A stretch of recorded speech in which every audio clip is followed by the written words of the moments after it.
चलिए सब लोग सुनेंगे, कोई भी आवाज नहीं करेगा।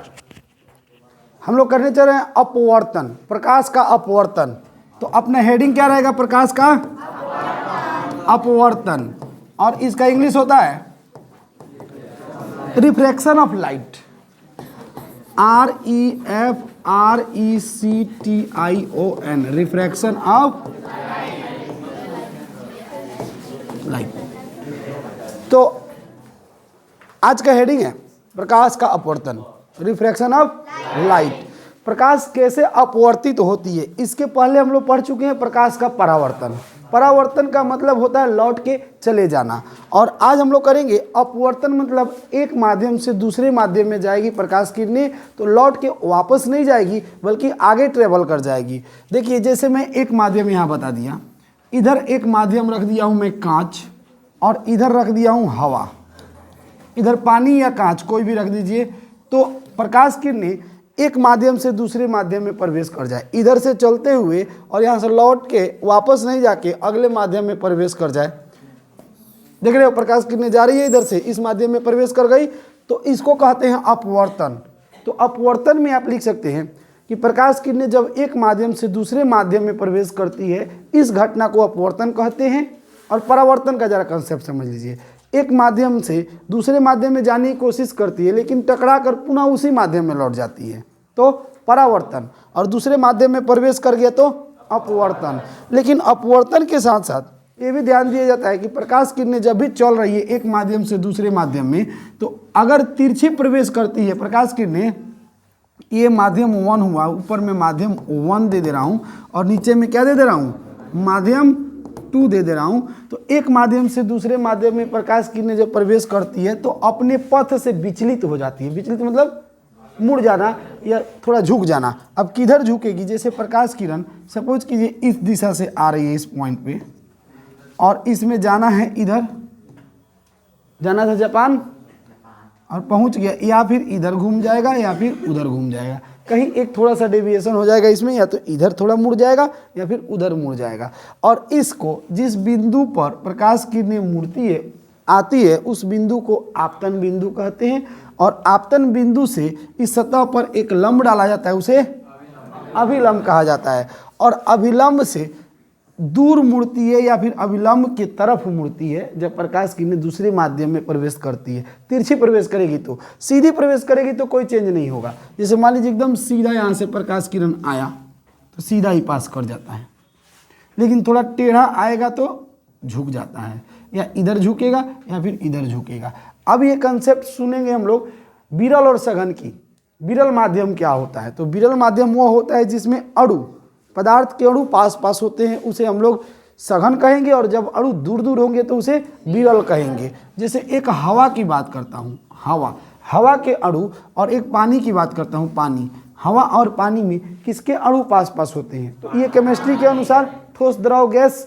तो हवा जो है गैस है, गैसीय माध्यम है, और इसमें कण जो होते हैं वो दूर दूर होते हैं, तो दूर दूर को हम लोग कहेंगे विरल माध्यम, और नजदीक रहता है उसको सघन माध्यम कहा जाता है।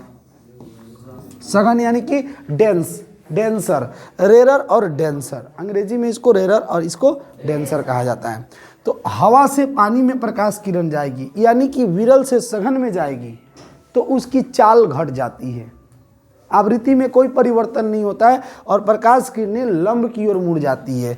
जैसे यहाँ देखिए, अगर मैं एक माध्यम बना रहा हूँ, ये माध्यम का सतह हुआ, नीचे आपका वाटर माध्यम है, ये पूरा वाटर माध्यम है, पानी है, नीचे पानी पानी पूरा, ऊपर क्या है? हवा। ऊपर में दे दे रहा हूँ हवा और नीचे में दे दे रहा हूँ पानी। इसको माध्यम 2 बोल रहा हूँ, इसको माध्यम 1 बोल रहा हूँ।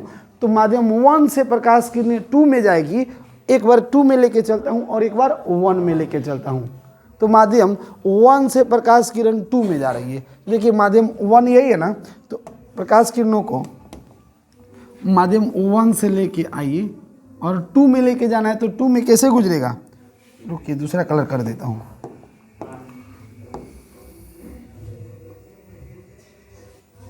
माध्यम 1 से प्रकाश किरणें आ रही है, इस पॉइंट पे आ रही है, और इसको जाना चाहिए था इधर, लेकिन क्या हो जाएगा? थोड़ा सा झुक जाएगा इधर, ये वाला कलर दिख रहा है ना। अब इस पर मैं एक अभिलंब डाल रहा हूं, इसको कहा जाता है अभिलंब।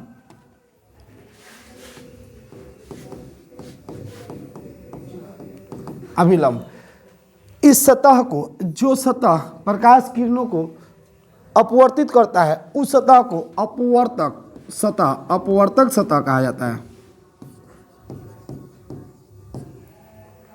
और अगर परावर्तन कर देता तो परावर्तक सतह, अपवर्तन कर दिया तो अपवर्तक सतह। अच्छा एक बात बताइए, इसको अभिलंब कह दिए, इस बिंदु को किस नाम से जाना जाता है? आपतन बिंदु। जिस बिंदु पर प्रकाश किरणें आपतित होती है उस बिंदु को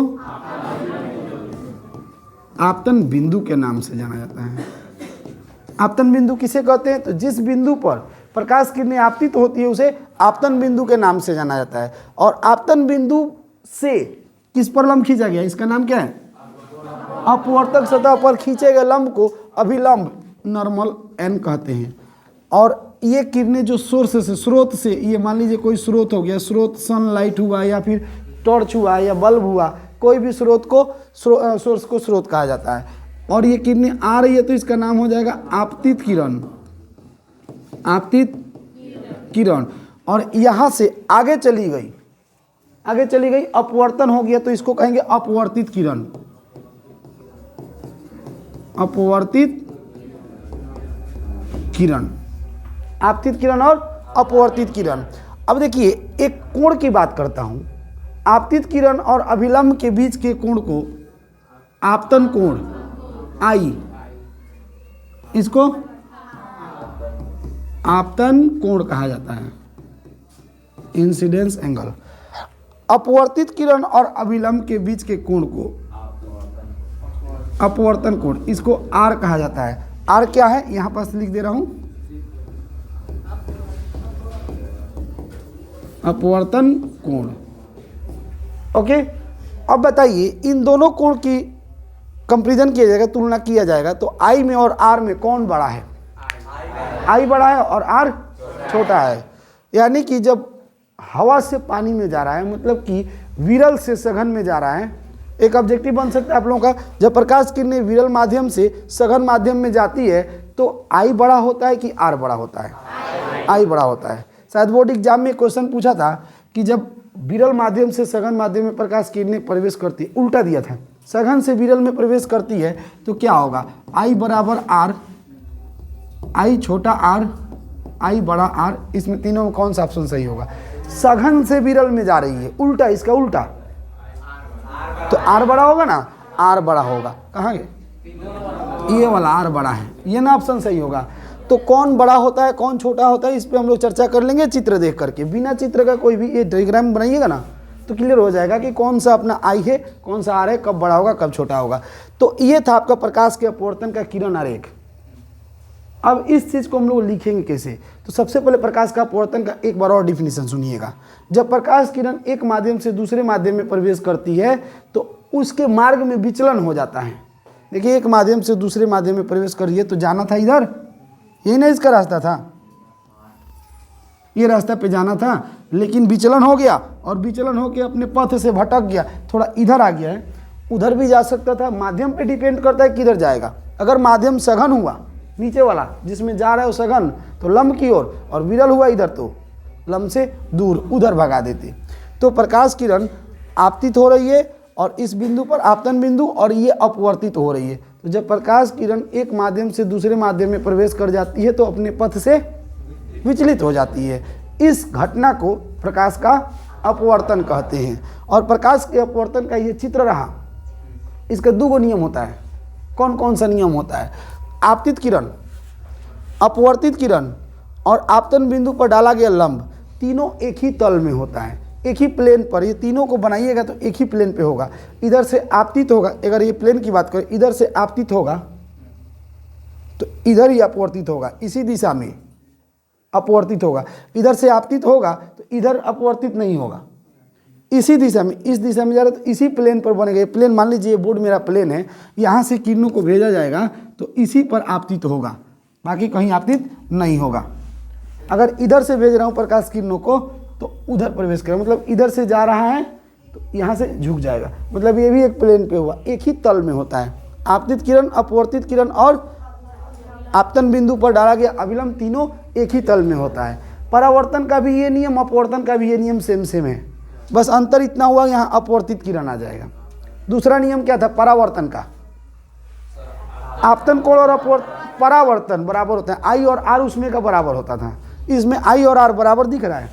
नहीं, तो बराबर नहीं दिख रहा है, तो दूसरा नियम जो बना उसको स्नेल ने बनाया था।